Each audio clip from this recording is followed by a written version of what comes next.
Good morning, and thank you so much for joining us today to talk about what you've been doing as part of the Reconditioning Games on the mission to recondition the nation.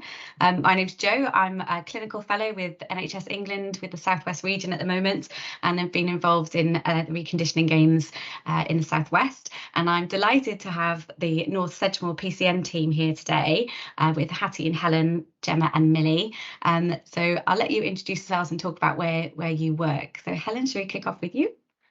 Yeah, hi. So I'm Helen Rostron. I'm an occupational therapist. We're employed by Somerset Foundation Trust, but we're working for North Sedgemoor PCN under that additional roles reimbursement scheme, and we're part of the complex care team. And then I also work with Helen. My name's Hattie Stevens. As you said, we work for Somerset Foundation Trust. We currently support the Enhanced Healthcare and Care Homes DES framework. So we work predominantly in care homes at the moment across the North Sedgemoor area, supporting around 500 care home residents. And it's a mixture of residential homes, nursing homes, and we have quite a high population of LD homes as well.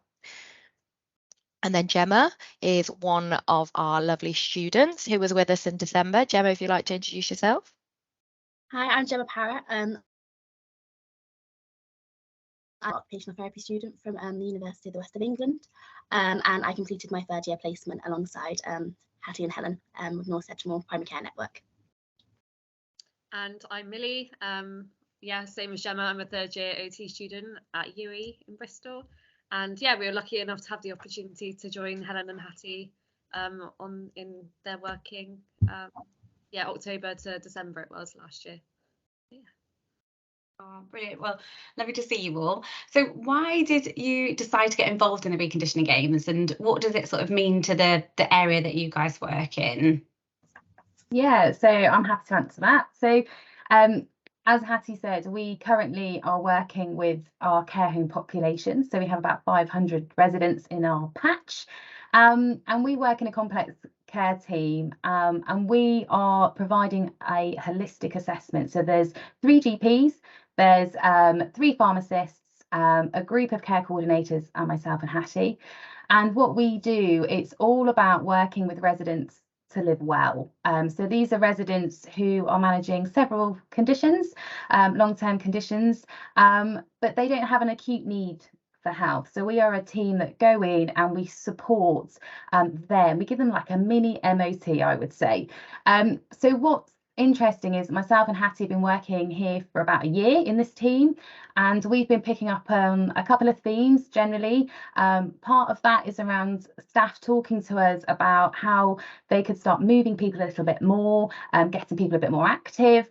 The residents themselves are saying they want to get stronger after COVID and sort of the lockdown situations and want to get out into the community.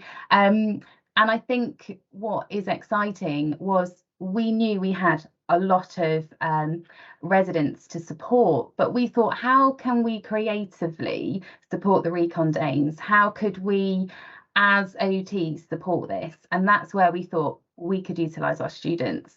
So I'll leave it to Hattie to kind of carry on now about why we thought we would include the students. So as Helen said, we wanted to do more for our residents, and clinical cases being as they were, it's very difficult to support a large portion of residents and manage a clinical caseload. So we wanted to think creatively about how we could gain some additional resource, and we thought, okay, let's use some students. So we approached our local universities and they offered us 2 lovely third year students. And I think we'd been talking to Sue Glanfield, one of the Ageing Well leads, and she had mentioned the Recon Games. And we thought, well, if it's already been done before, maybe we could do something similar. And so we used a lot of the resources from the Recon Games and contacted yourselves to then use our idea that we had about how do we support residents, then contacted our students and said, this is our idea. We want to offer more activity to residents in care homes. This is the Recon Games. It was done last year. It's going to start this year. We're a little bit early, but let's start it anyway.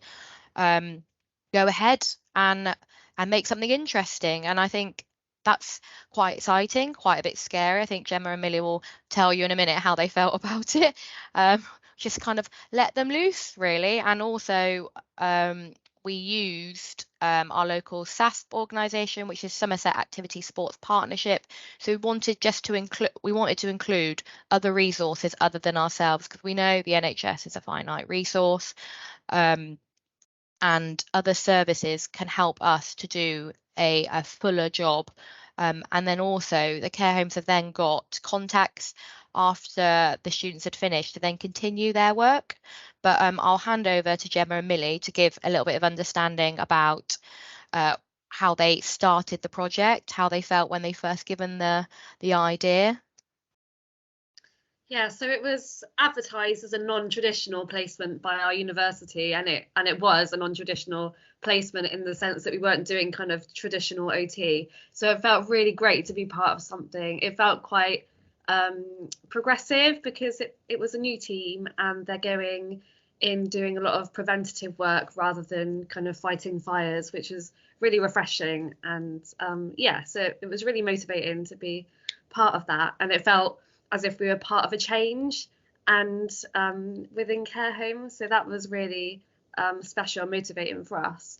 So yeah, we arrived week 1 and we were just overwhelmed with how much of a vision these guys, Helen and Hattie, had. And we were just kind of it was quite shocking, actually, the kind of the scale of the event that they wanted us to put on. But it was, yeah, it gave us so much experience that we would never have got in any other OT placement. So that was great.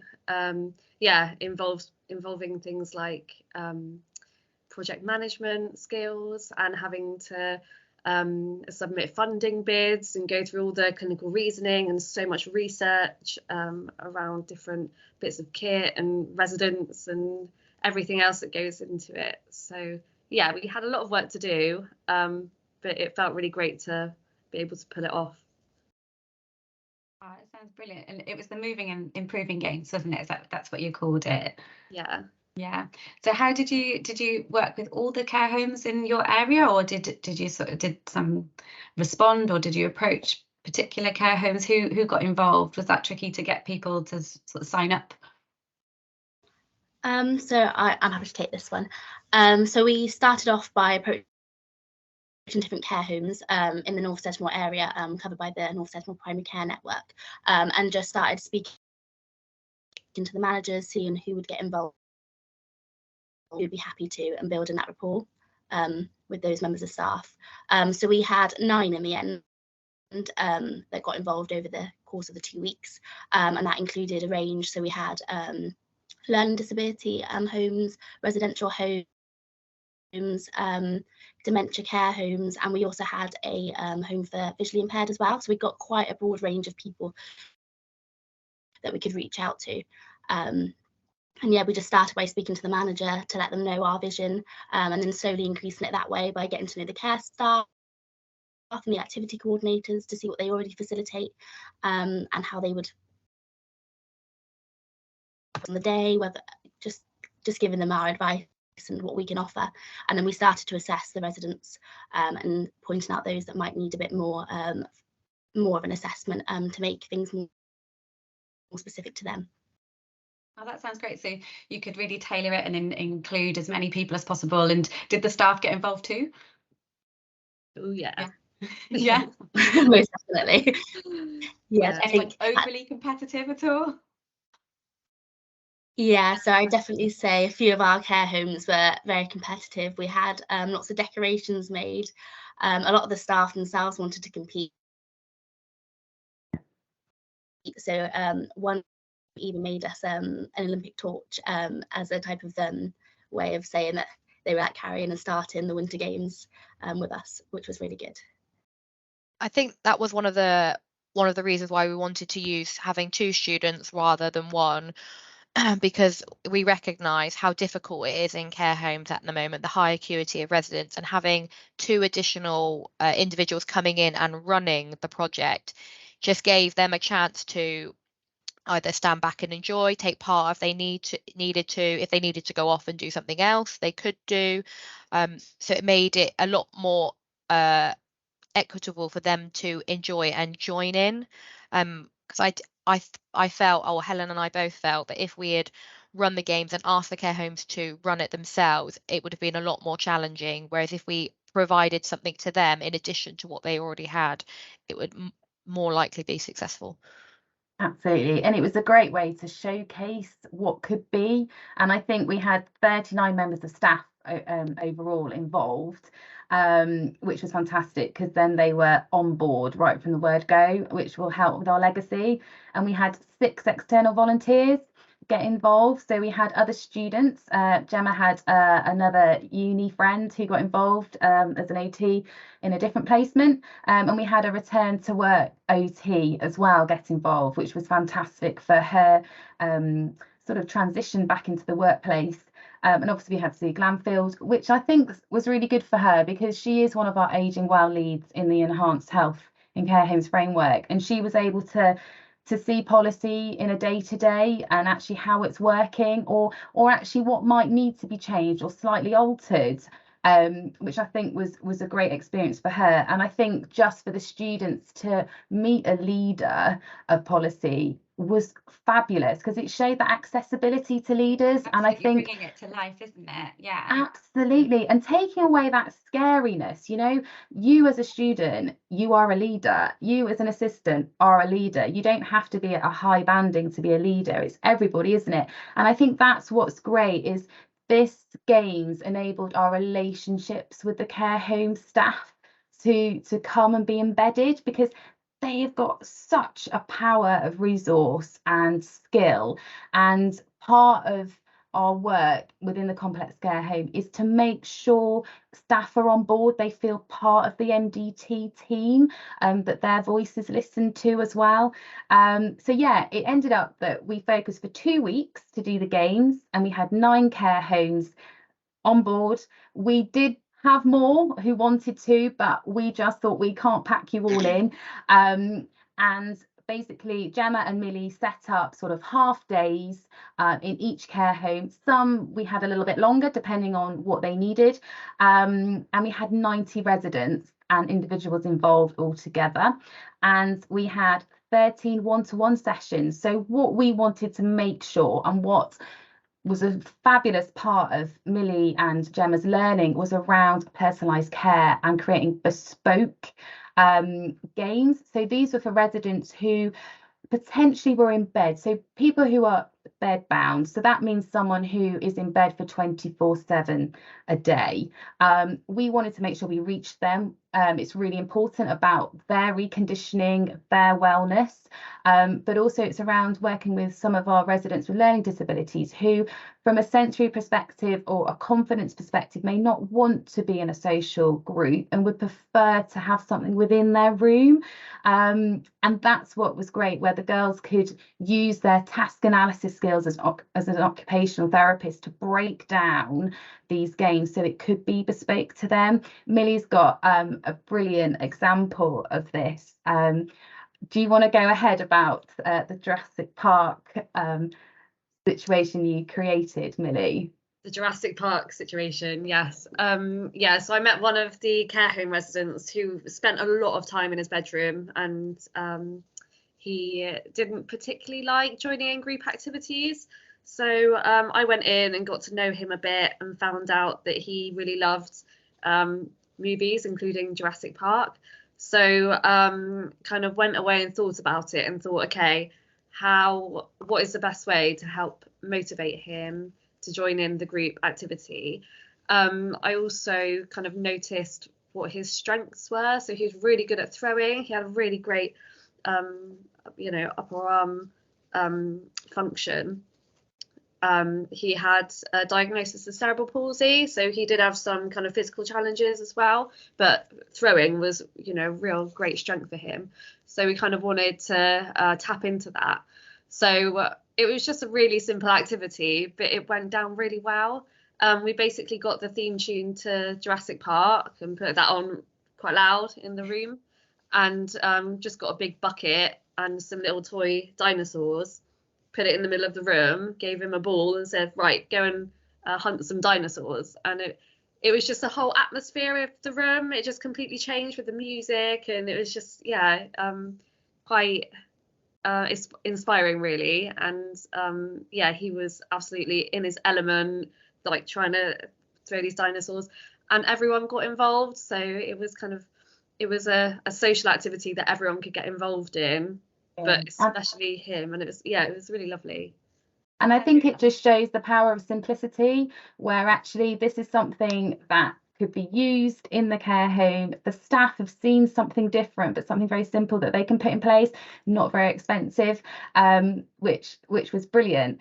And what I loved watching with Gemma was how she was able to really work with residents in positioning, because it's very much around getting someone in a good position before they do an activity. If they're in a wheelchair, for example, and they're all leaning back, or they've got a big cushion behind them in the bed, they're not going to be able to use their full range of movement in their upper arms. And Gemma was just fantastic at, talking with the residents about getting them further forward in their seats.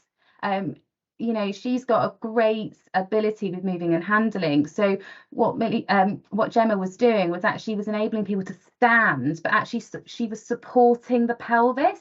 So then it enabled that person to really reach forward, really go for throwing. Or when it came to curling, we had fantastic situations where we had, really frail residents where you would never think they could touch their toes, but oh my goodness, they were leaning forward in those wheelchairs, and Gemma was able to support that safely, and that mirrored it to then the staff. So the staff were like, wow, I didn't know we could do that. And then that just embedded this upskilling naturally. Absolutely. So and that was enjoying great, it, isn't it? Doing something fun and just being part of it. No, it sounds absolutely brilliant. I think we had a number of relatives involved in the games as well. And as Helen was saying earlier, residents who remain in their rooms who are bedbound, and I know Gemma and Millie worked with a couple of individuals in one of the nursing homes, and actually it enabled a couple to have a relationship together, because the husband was non-verbal, had quite advanced dementia, but his muscle memory, and they were able to play tennis together using fly swatters and a balloon. And I think the wife was shocked, because that was the first time she'd seen in a number of years that he was able to engage in anything with her, because he wasn't able to talk to her anymore. And it gave them something to do together when she went to visit. Otherwise they used to just sit in silence, or she would be talking to him, and it was nice to have some feedback from him. And I think that's really opened things up for them, and also for some of the carers about what they can do with him when the wife's not visiting, to enable him in some activity. And I think going on from that, what was great about that situation was the activities coordinator came up with a fantastic idea of creating like a box, like a library box full of just simple kit, so that when relatives do come in, they can go, actually, I'll just take that box and I'll take it up to the room, and then they can just do it together. But I think what's really special about that is it's giving them their relationship and their time together, but it also enables staff to carry on doing other things. So it's not like these games were taking away their time and it becoming a difficult situation to manage. Actually, it was saying, let's creatively support each other and let's see how we can make this work to our advantage for everybody. So that was great. And another really fun game that I think was a firm favourite was the pedalling, was the floor pedals. And we had some fantastic situations where we had gentlemen who was, they were sat next to each other in a circle, but at the beginning of the activity, they weren't talking, but in a way they felt a bit embarrassed to be together. They didn't really know how to do that small talk. It was like, what do I do?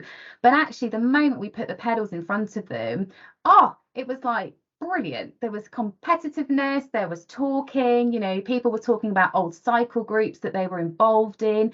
And then we were able then, as therapists, to then talk to the activities coordinators and the staff and say, have you thought about creating maybe a men's little cycling group, or something where you're hubbing people together with connection?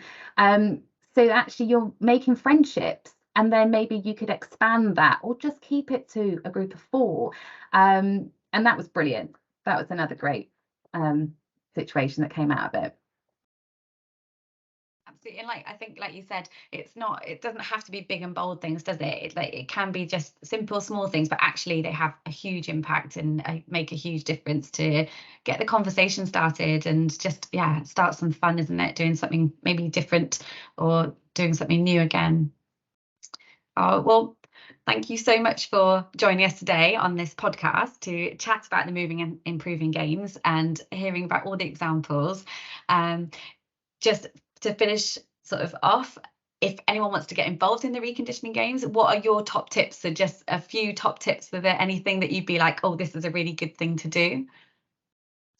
I would say kind of maybe take the focus off being sporty, like traditional sporty, because that can really put people off being moving around more. So maybe putting the focus more on just moving or doing stuff you enjoy rather than having a heavy focus on the sporty activities, because that can be a bit of a off-putting for some people. I think it's look at what you've got in your local area, look at the resources that you have either in-house, look at the skills that you have in-house of who you work with, and use that to create your idea. Yeah, I'd definitely say as well. So we were lucky enough to have a project manager. So if that's something that you can facilitate within your trust or area, that really guide us to be able to do what we could, and just getting to know your stakeholders, the people that are around you and who you want to facilitate it, the project to, because you need to have clear aims to keep you on track, because if you go off that at all, then you're not going to be meeting those needs of those people. So I think having clear aims and using those project management skills is definitely a core as well. Good pointer, yeah. Absolutely. And I think another one is, if you haven't got students, please use students. This was an amazing leadership innovation project for them, and they are standing out now as they go forward for interviews. And this is something that will be in clinicians' life as they go forward. And just remember, leadership is not just for the people right at the top, it's for everyone. And I think it's just taking those barriers down, that myself and Hattie are just normal people, and we thought, we've got an idea, let's just have a go. And I think that's what's exciting, just have a go and see where it goes. Well, brilliant. And again, well done for your medals, for doing the Move and Improving Games, and also the legacy that you've left with the care homes to continue that is absolutely brilliant. So thank you so much for your leadership in reconditioning the nation. Thank you all.